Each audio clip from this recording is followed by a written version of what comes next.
Hey there, YouTubers. So I've been talking about it wouldn't necessarily have to be a Quaker owned school. I was talking about more like a curriculum. I have a lot of questions about, could we have public schools that are also boarding schools? And I think there are some. Could we have public schools that are like same sex schools? Or, you could do permutations there. Like, if we really revive the public school, you remember my contention is we have no public schools because we don't teach American history.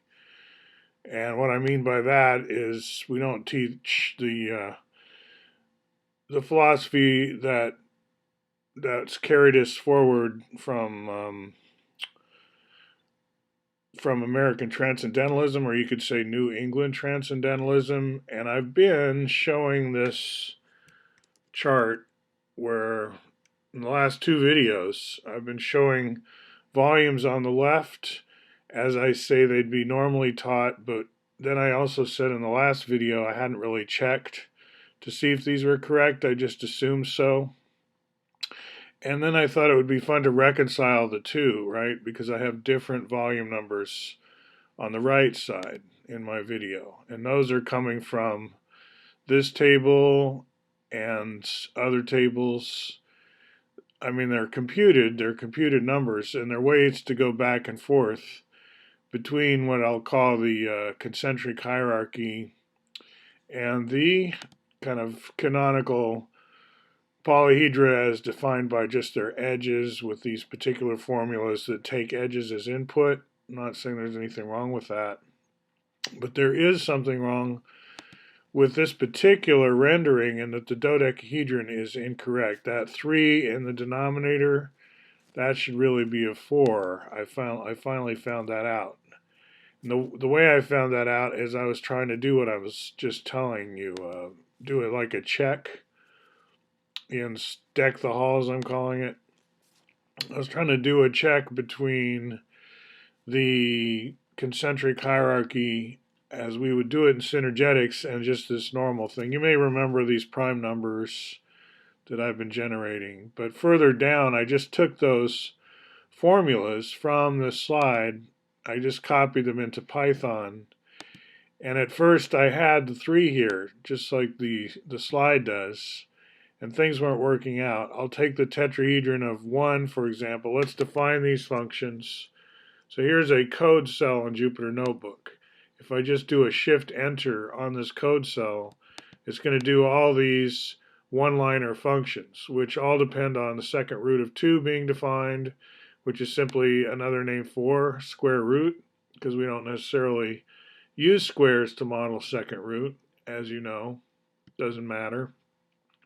So I do a shift enter, and those are now defined, but I haven't used them yet. So next I'm going to just get a tetrahedron of 1, and this is going to look like something you've seen perhaps if you've hung around tetrahedrons at all. This 0.11785 comes up a lot. Now, if I double the edges, because I'm saying, okay, in XYZ, let's take unit to be 1 radius. And then in synergetics, let's just double that and talk in terms of that's our radius for a unit radius sphere, but our edges are always 2 spheres touching each other. So the full diameter, 2r, d. So we'll say, let's take our canonical tetrahedron, not based on an edge of 1, but an edge of 2, and use the same formula, and we get 0.942809. 0.942809. So then comes the synergetics constant, which I talk about in other videos. It's a consequence of our using a unit volume tetrahedron instead of a cube as our unit. And so when I give that value as the second root of 9/8 as S3 and multiply the tetrahedron of edges 2 by S3, I get 1. And that's starting to look like the chart on the right over here, the colored stripes, right? And maybe I should enlarge this a little bit. But you get the idea, right? Let's get that nice and big. I have it in other places too, of course, in the concentric hierarchy. I probably got it from this page right there, okay? So Jupyter Notebook is good about just displaying HTML. Let's see if that's saved in HTML somewhere. Well, right now it's just saved in a video. So going back to Deck the Halls, finally, if I fix the dodecahedron formula, and instead of putting a 3 in the denominator there, I put a 4, and I go through my usual, this is the dodecahedron. This is the pentagonal dodecahedron that crisscrosses the icosahedron, and its edges will be 1 over phi as long as the icosahedrons, if it's going to play that role. That's the one we want, times S3, and that didn't work because I defined phi above that. I went and skipped some cells here. So the cube, give it the treatment. Edges 2 times synergetics constant, volume is 3 within floating point error. I can go to higher precision and use a different number type. The octahedron is 4. Now we define phi. And now we recompute finally the pentagonal dodecahedron. These are the platonics. And we get a canonical volume of 15.3500. Now in my CodePen chart, where I do all this in HTML, I give the closed form formulae for these, right? And later on in the video, or in the previous video, like I've been talking about how to use phi or phi, I say phi, to give formulas for these guys. And the icosahedron, which we can get from the jitterbug transformation. I'm looking around. Do I have a jitterbug up here? Not handy right now.